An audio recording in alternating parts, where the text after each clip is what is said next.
Good morning. Welcome to 3060 headlines. Chida. AP పై రోను తుఫాన్ పడగా భారీ వర్షాలు కురిసే అవకాశం.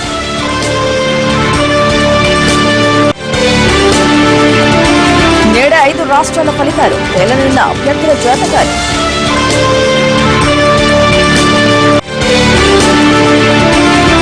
టేబుల్లో 19 రౌండ్లు మధ్యాహ్నానికి పాలేరు ఫలితం.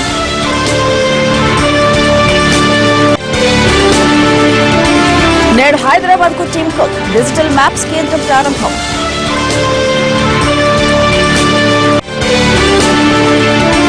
నీట్ ఏడాది వాయిదాకు నిర్ణయం. నేడు ఆర్డినెన్స్ తీసుకొచ్చే అవకాశం.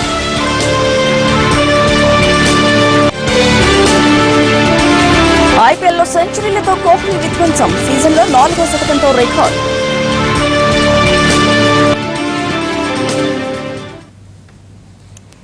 పాలేరు ఉప ఎన్నికల్లో ఫలితం ఎవరి వైపు ఉండబోతోంది? కాసేపట్లో కౌంటింగ్ మొదలవుతోంది. 14 టేబుళ్లపై 18 రౌండ్లలో కౌంటింగ్ జరగనుంది.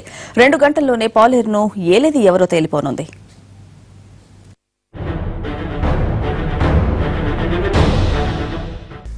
ఖమ్మం జిల్లా పాలేరు ఉప ఎన్నిక కౌంటింగ్ కు సర్వం సిద్ధమైంది. ఓట్ల లెక్కింపు కోసం ఈవీఎంలను భారీ బందోబస్తు మధ్య ఖమ్మంలోని మార్కెట్ యార్డుకు తరలించారు. ఇందులోనే కౌంటింగ్ జరగనుంది. మొత్తం 243 పోలింగ్ కేంద్రాల్లోని 243 ఈవీఎంలను 14 టేబుళ్లపై ఉంచారు. 18 రౌండ్లలో లెక్కింపు పూర్తి చేయనున్నారు. ఇందుకు తగిన యంత్రాంగాన్ని నియమించారు.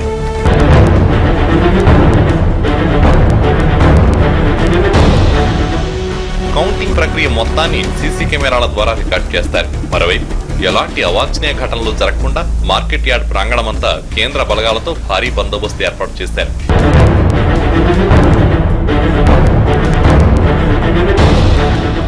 ఈ ఉప ఎన్నికలో మొత్తం 13 మంది అభ్యర్థులు బరిలో నిలవగా ప్రధానంగా టీఆర్ఎస్ అభ్యర్థి తుమ్మల నాగేశ్వరరావు, కాంగ్రెస్ అభ్యర్థి రామిరెడ్డి సుచరితారెడ్డి, సిపిఎం అభ్యర్థి పోతినేని సుదర్శన్ మధ్య పోటీ నెలకొంది. ఇందులో ఎవరు గెలుస్తారన్నది మరికొన్ని గంటల్లో తేలిపోనుంది. పాలేరు ఉప ఎన్నిక కౌంటింగ్ కాసేపట్లో ప్రారంభం కాబోతోంది. ఇందుకోసం అధికారులు కట్టుదిట్టమైన ఏర్పాటు చేశారు. మరింత సమాచారం కరెస్పాండెంట్ భోపాల్ లైవ్ లో అందిస్తారు. Bhopal, over to you. Swathi, Khammam నగరంలోని వ్యవసాయ మార్కెట్లో కొద్దిసేపట్లో పాలేరు ఉప ఎన్నికకు సంబంధించి కౌంటింగ్ ప్రారంభం అవుతుంది. దీనికి సంబంధించి ఇప్పటికే దాదాపుగా కౌంటింగ్ ప్రక్రియలో పాల్గొనే రాజకీయ పార్టీల ఏజెంట్లు అయితేంది, తర్వాత పోలీసు యంత్రాంగం మొత్తం కూడా అక్కడ చేరుకుంది. మనం చూస్తున్నాం కౌంటింగ్ కేంద్రం ఇది ఖమ్మం నగరంలోని వ్యవసాయ మార్కెట్. ఈ వ్యవసాయ మార్కెట్లో గత 2 రోజులుగా కౌంటింగ్ సంబంధించి ఏర్పాట్లను కొనసాగిస్తున్నారు. అయితే పోలింగ్ పూర్తి కాగానే మొత్తం కూడా మనకి ఇక్కడ కనపడుతున్న ఈ ప్రాంతంలోనే మొత్తం కూడా ఈవీఎంలన్నీ నిక్షిప్తం చేశారు. ఈవీఎంలన్నీ కూడా ఇక్కడ భద్రపరిచి 3 రోజుల బట్టి భద్రత కొనసాగుతుంది. నేపథ్యంలో ఈ రోజు 7 గంటల నుంచి కౌంటింగ్ ప్రక్రియ ప్రారంభం కానున్న నేపథ్యంలో మొత్తం కూడా పోలీస్ యంత్రాంగం అంతా కూడా తమ ఆధీనంలోకి తీసుకుంది. ఇక్కడికి అన్ని రాజకీయ పార్టీలకు సంబంధించి ఏజెంట్లు రావటం, అదేవిధంగా వస్తున్న నేపథ్యంలో వాళ్ళందరూ క్షుణ్ణంగా పరిశీలించి వాళ్ళని పంపిస్తున్నారు.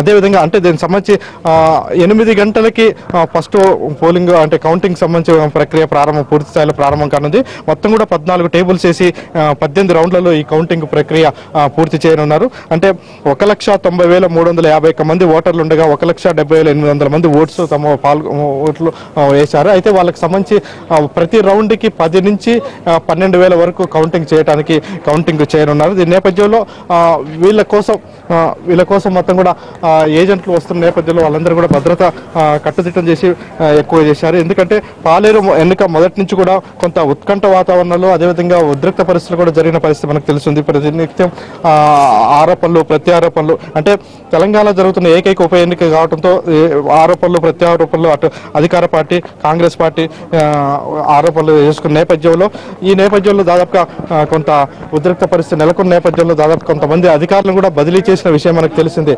ఈ పరిస్థితిలో ఈ ఎన్నికకు సంబంధించి కౌంటింగ్ ప్రక్రియ కేంద్రాల్లో కూడా ముందస్తు జాగ్రత్తగా ప్రత్యేక చర్యలు తీసుకున్న పరిస్థితి. మొత్తం కూడా ఇటు పారామిలిటరీ దళాలు, అదేవిధంగా అసలు పాలేరు ఎన్నికకు సంబంధించి దాదాపు 6 ప్లాటూన్ల పారామిలిటరీ దళాలు కూడా పనిచేశారు. ఓటింగ్ ప్రక్రియ ఎటువంటి ఇబ్బంది జరగకుండా చేసిన పరిస్థితి. అదేవిధంగా కౌంటింగ్ సంబంధించి కూడా కౌంటింగ్ జరిగే మొత్తం కూడా ప్రదేశంలో ఈ పత్తి వ్యవసాయ మార్కెట్ ఈ పరిసర ప్రాంతాల్లో 144 సెక్షన్ విధించి మొత్తం కూడా ఈ పరిసర ప్రాంతాలకి ఎవరు రాకుండా కూడా కట్టుదిట్ట చర్యలు కేవలం ఏజెంట్లు, అదేవిధంగా అంటే కౌంటింగ్ లో పాల్గొనే సంబంధించిన ఏజెంట్లు మాత్రమే ఇక్కడికి వచ్చే విధంగా మొత్తం కూడా కట్టుదిట్టమైన భద్రత ఏర్పాట్లు చేసుకున్నారు. అయితే 8 గంటల నుంచి కౌంటింగ్ ప్రారంభమైన నేపథ్యంలో ప్రతి 10 నిమిషాలకు ఒక రౌండ్ ఫలితం వస్తుంది. అయితే ఫస్ట్ 2 ఫలితాలు మాత్రం కొంత ఆలస్యంగా వస్తాయని, ఆలస్యంగా రానున్నాయి. తర్వాత నుంచి దాదాపు 6 నిమిషాలకు ఒక రౌండ్ ఫలితం వచ్చే అవకాశం ఉంది. అయితే ఫలితాలు అన్నింటినీ ఎప్పటికప్పుడు వెల్లడి చేసేందుకోసం అధికారులు ఇక్కడ ఏర్పాట్లు చేసుకున్న పరిస్థితి. Swathi. Right Bhopal, thank you. Count down మొదలైంది. ఉత్కంఠ పెరుగుతోంది. కాసేపట్లో 5 రాష్ట్రాల ఎన్నికల కౌంటింగ్ ప్రారంభమవుతోంది. అసోం, పశ్చిమ బెంగాల్, తమిళనాడు, కేరళ, పుదుచ్చేరి అసెంబ్లీ ఎన్నికల కౌంటింగ్ కోసం ఈసీ అన్ని ఏర్పాట్లు పూర్తి చేసింది.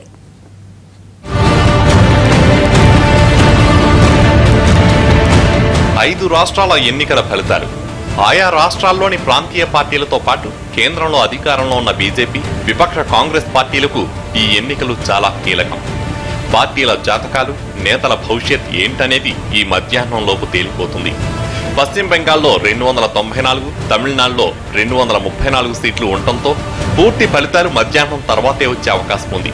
కేవలం 30 స్థానాలు మాత్రమే ఉండటంతో పుదుచ్చేరి ఫలితాలు మిగతా రాష్ట్రాల కంటే ముందే రానున్నాయి.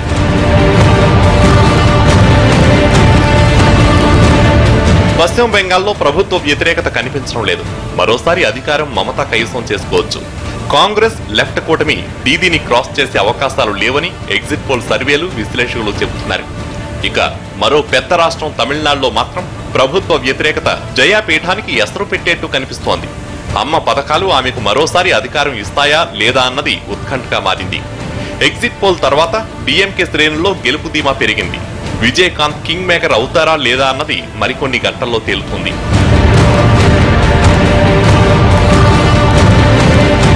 అస్సాం, కేరళలో కాంగ్రెస్ పార్టీకి ఎదురుగాలి తప్పేట్టు లేదు.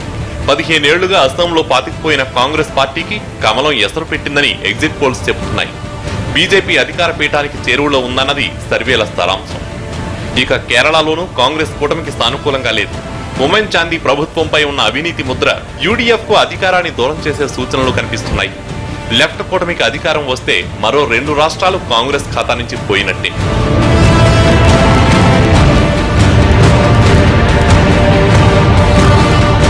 కేంద్ర పాలిత ప్రాంతం, అతి చిన్న రాష్ట్రం పుదుచ్చేరిలో కూడా అధికార పార్టీకి ఎదురుగాలి వీస్తోంది. ఎగ్జిట్ పోల్ అంచనాలు నిజమైతే ముఖ్యమంత్రి రంగస్వామికి గడ్డుకాలమే అవుతుంది. పుదుచ్చేరిలో కాంగ్రెస్, డీఎంకే కూటమికి అధికారం వచ్చే అవకాశాలున్నాయి. వెస్ట్ బెంగాల్లో దీదీ మరోసారి పగ్గలు చేపట్టే అవకాశాలు కనిపిస్తున్నాయి. కౌంటింగ్ కోసం అక్కడ కట్టుదిట్టమైన భద్రత ఏర్పాటు చేశారు. అక్కడి నుండి పూర్తి సమాచారం మా కరెస్పాండెంట్ సురేష్ అందిస్తారు. సురేష్, వెస్ట్ బెంగాల్లో పరిస్థితి ఏంటి? స్వాతి, వెస్ట్ బెంగాల్లో చూసుకుంటే మమతా బెనర్జీ తృణమూల్ కాంగ్రెస్ అధినేత్రి మరొకసారి అధికార పగ్గాలు తీసుకునే దిశగానే అడుగులు వేస్తున్నటువంటి పరిస్థితి. మరి కాసేపట్లో 8 గంటలకు ఇక్కడ కౌంటింగ్ ప్రక్రియ ప్రారంభం కాబోతుంది. 90 సెంటర్లో కౌంటింగ్ ప్రక్రియకు సంబంధించి కేంద్ర ఎన్నికల సంఘం పూర్తి స్థాయిలో ఏర్పాట్లు చేసింది. కట్టుదిట్టమైనటువంటి భద్రతా ఏర్పాట్లు ఈ కౌంటింగ్ జరిగేటువంటి ప్రదేశాల్లో ఏర్పాటు చేశారు. మొత్తంగా డీజీపీ ఇక్కడ ఉన్నటువంటి పోలీసులు, దాంతోపాటు ఆర్ముడ్ పోలీసుకు సంబంధించినటువంటి డిపార్ట్మెంట్స్ కూడా ఈ పోలింగ్ ప్రక్రియకు సంబంధించి సజావుగా 6 పేజీల్లో నిర్వహించారు. ఆ తర్వాత ఈ రోజు కౌంటింగ్ సంబంధించి కూడా ఎటువంటి అవాంఛనీయ సంఘటనలు జరగకుండా జాగ్రత్తలు తీసుకోవడం జరుగుతుంది. అయితే ఈసారి జరుగుతున్నటువంటి 2016 ఎన్నికల్లో 2 ప్రత్యేకతలు ఉన్నాయి. ఒకటి, అందులో ముఖ్యంగా తృణమూల్ కాంగ్రెస్ అధినేత్రి గతంలో 2011 ఎన్నికల్లో ప్రతిపక్ష హోదాలో ఎన్నికలకు వెళ్లారు.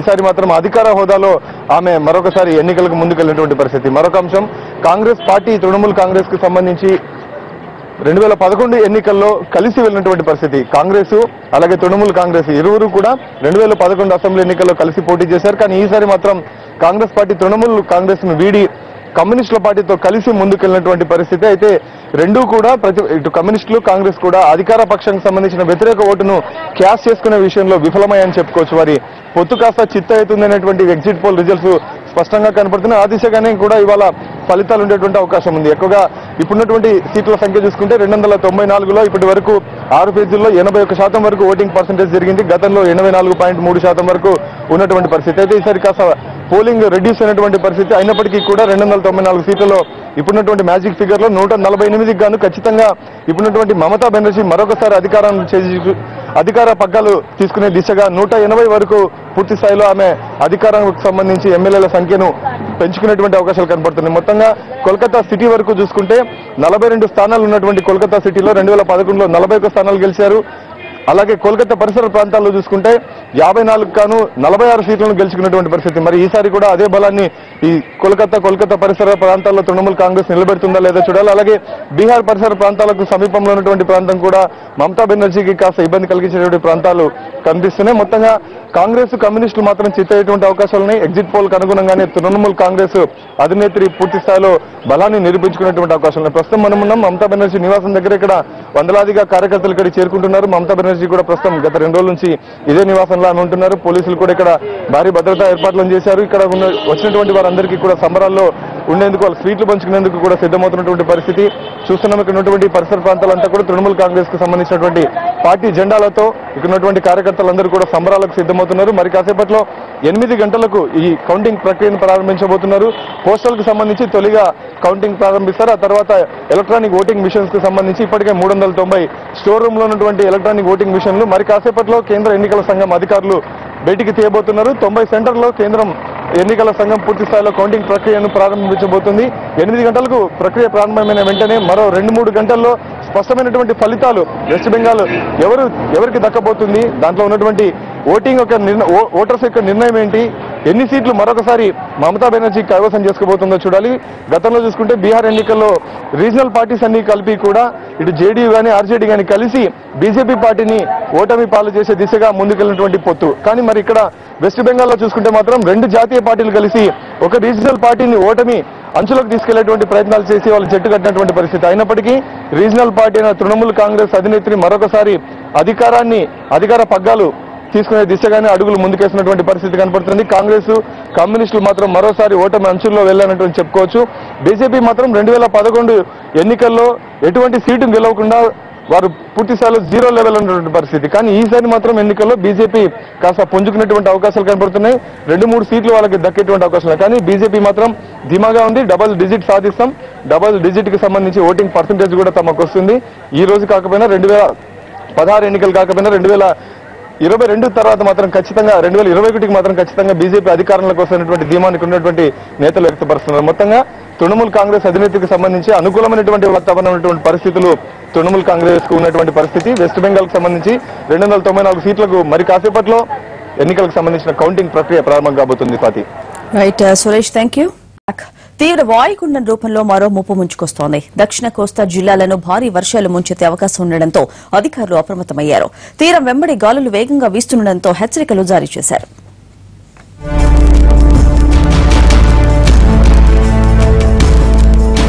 బంగాళాఖాతంలో ఏర్పడిన తీవ్ర వాయుగుండం కోస్తాతో పాటు రాయలసీమపై కూడా ప్రభావం చూపిస్తోంది.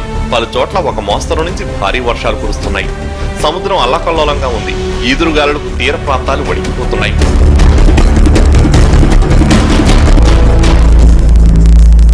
ఉత్తరాంధ్రలో భారీ వర్షాలు కురుస్తున్నాయి. విశాఖలో సముద్రం అల్లకల్లోలంగా మారింది. ఉవ్వెత్తున అలలు ఎగిసిపడుతున్నాయి. దీంతో మత్స్యకారులు వేటకు వెళ్లరాదని హెచ్చరికలు జారీ చేశారు. ప్రకాశం జిల్లాలోనూ ఓ మోస్తరు వానలు కురిశాయి. బెజవాడలో భారీ వర్షం కురిసింది.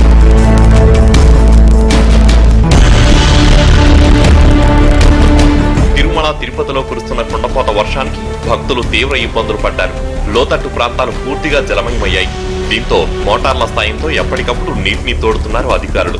తుఫాను ప్రభావం ఉత్తర కోస్తాపై కూడా పడనుంది. పలు చోట్ల భారీ వర్షాలు కురిసే అవకాశం ఉంది. మరోవైపు విశాఖ పోర్టుతో పాటు కృష్ణపట్నం, నిజాంపట్నం, మచిలీపట్నం ఓడరేవుల్లో ప్రమాద హెచ్చరికలు జారీ అయ్యాయి. ముఖ్యంగా తీరంలోని తుఫాన్ ప్రభావిత ప్రాంతాల్లో ముందస్తు ఏర్పాట్లు చేస్తున్నారు అధికారులు.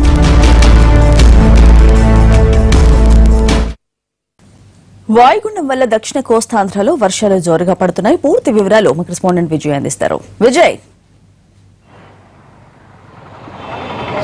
స్వాతి, ప్రస్తుతం అయితే నెల్లూరు జిల్లాలో నిన్నటి నుంచి కూడా అంటే గడిచినటువంటి 36 గంటల పాటు తీవ్ర వాయుగుండం ప్రభావంతో అధిక వర్షపాతం నెల్లూరు జిల్లాలో నమోదైందని చెప్పుకోవాలి. అయితే తీవ్ర వాయుగుండం తన దిశను మార్చుకుంటూ దక్షిణ కోస్తా జిల్లాల మీద నుంచి ఇటువైపు ఒడిశా, ఆంధ్ర బోర్డర్ వైపు కలుతుండడంతో అయితే ఉదయం కొన్ని 2-3 గంటల నుంచి కూడా వర్ష ప్రభావం కొంతమేర తగ్గిందని చెప్పుకోవచ్చు. ప్రస్తుతం మనం నెల్లూరులో ఉన్నాం. నెల్లూరు నగరంలో కావచ్చు, అదేవిధంగా నెల్లూరు జిల్లాలో ఉన్నటువంటి తీర ప్రాంతంలో, ముఖ్యంగా తీర ప్రాంతంలో ఉన్నటువంటి మండలాల్లో కూడా ఈదురుగాలుల ప్రభావం చాలా స్పష్టంగా కనిపిస్తుందని చెప్పుకోవాలి. అదేవిధంగా ముఖ్యంగా గడిచిన 24 గంటల్లో పరిశీలించినట్లయితే నిన్న కురిసినటువంటి భారీ వర్షాలు, అదేవిధంగా నిన్న వీచినటువంటి పెనుగాలుల దాటికి నెల్లూరు నగరంలో అనేక ప్రాంతాలు చాలా ఇబ్బందులకు గురయ్యాయని చెప్పుకోవాలి. ముఖ్యంగా బాలాజీనగర్, ఉస్మాన్ సాహెబ్పేట, నవాబ్పేట, వహాబ్పేట అనేటువంటి ప్రాంతాల్లో దాదాపు 20 నుంచి 30 స్తంభాలు, విద్యుత్ స్తంభాలు నేలకొరగడం, అదేవిధంగా 100కు పైగా చెట్లంతా కూడా కూలిపోవడంతో ఆ ప్రాంతంలో దాదాపుగా విద్యుత్ సరఫరా పునరుద్ధరించడానికి దాదాపుగా 2 రోజులు పట్టే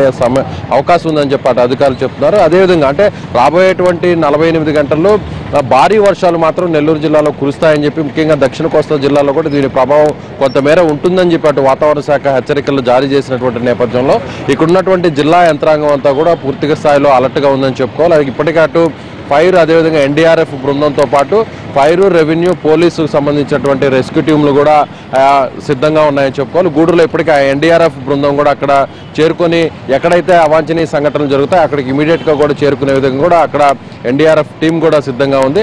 అయితే ఉదయం నుంచి కూడా కొంతమేర వర్ష ప్రభావం తగ్గిందని చెప్పుకోవాలి. ముఖ్యంగా అటు సూలూరుపేట, తడ, శ్రీహరికోట ఈ ప్రాంతాల్లో గత 24 గంటల్లో దాదాపుగా 15 నుంచి 17 సెంటీమీటర్ల వర్షపాతం అక్కడ నమోదైనప్పటికీ కూడా తుఫాన్ తీవ్ర వాయుగుండం తన దిశను మార్చుకుంటూ ఇటు కోస్తా జిల్లాల మీదుగా ఒడిశా వైపు వెళ్తుండటంతో కొంతమేర నెల్లూరు జిల్లాకి ఇది వర్ష ప్రభావం తీవ్రత తగ్గిందనే చెప్పుకోవాలి. అయితే మాత్రం రానున్నటువంటి 2 రోజుల పాటు ఇది తుఫానుగా మారి ఆ తర్వాత తీవ్ర తుఫానుగా మారితే మాత్రం భారీ వర్షాలు జిల్లాలో కురుస్తాయనేటువంటి హెచ్చరికలు వచ్చినటువంటి నేపథ్యంలో అధికార యంత్రాంగం మాత్రం పూర్తిగా అలర్ట్గా ఉన్నామని చెప్తున్నారు. అయితే కొంత ఉదయం నుంచి కూడా తీర ప్రాంతంలో ఈదురుగాలులు ప్రభావం చాలా స్పష్టంగా కనిపిస్తుందని చెప్పుకోవాలి.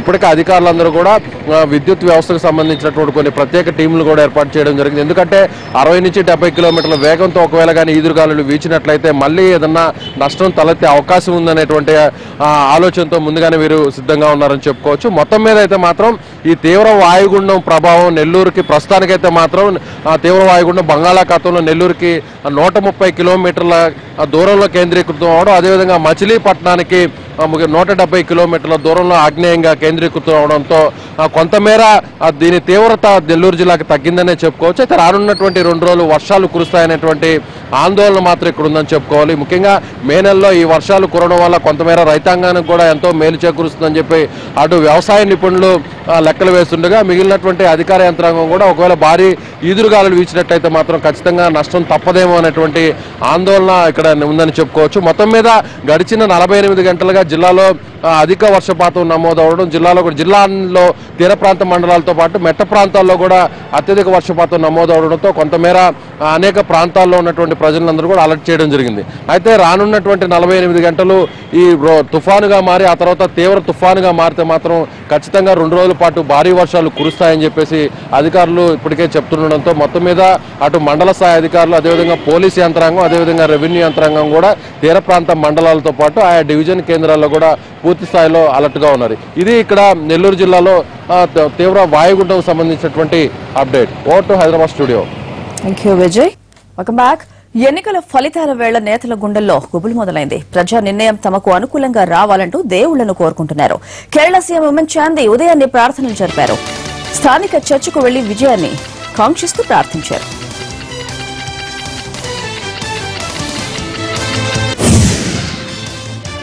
నీట్ పై ఆర్డినెన్స్ కోసం ఇవాళ పార్లమెంట్ ను ప్రొడక్ట్ చేసే అవకాశం ఉంది. పరీక్షను ఏడాది పాటు వాయిదా వేస్తూ ఆర్డినెన్స్ జారీ చేయాలని ఇప్పటికే నిర్ణయించింది కేంద్రం.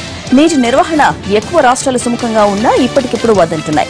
సుప్రీంకోర్టు ఆదేశాలు మాత్రం అన్ని రాష్ట్రాల్లో ఈ ఏడాది నుంచి అమల్లోకి రావాలని ఉంది. దీంతో మెడికల్ ఎంట్రన్స్ టెస్ట్ నిర్వహణపై రాష్ట్రాలు చెబుతున్న అభ్యంతరాలు, ఇబ్బందుల్ని పరిగణలోకి తీసుకున్న కేంద్ర ప్రభుత్వం పరీక్షను ఏడాది పాటు వాయిదా వేయాలని నిర్ణయించింది. అయితే సుప్రీంకోర్టు ఆదేశాలు ఉన్నందున ఆర్డినెన్స్ తప్పనిసరి అయింది.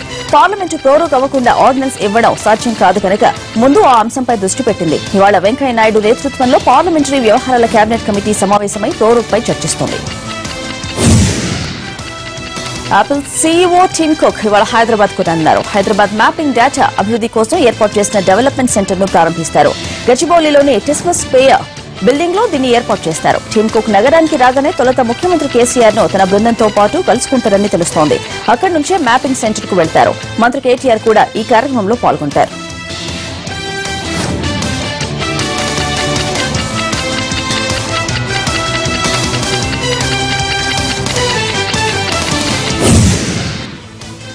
ఇది బులెటిన్ విశేషాలు. తర్వాత లైవ్ షో. నమస్తే.